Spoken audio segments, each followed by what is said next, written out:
тану деген мысалы балдарды тәрбиелеуге керек. Мысалы орталықпен қалай жүргенде мысалы керек қой негізі. Керек, иә? Керек деп ойлаймын өзім. Өзін өзі тану, яғни ол өмірді, сыртқы ортаны, өзімізді тану деп есептейсіз, иә? Жақсы, рахмет сұхбатыңыз. Ойыңызды айта кетсеңіз.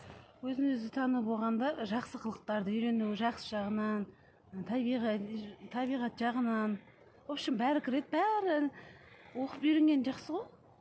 Керек деп ойлайсыз, иә? Керек, әрине керек. Жақсы, рахмет сауалнамаңызға. Мектепте жүргізілетін өзін-өзі тану пәні жайында өз ойыңыз, және де бұл пән мектепке керек деп ойлайсыз ба? Керек, балдарды тәрбиелеу керек дұрыс. Ата-анасына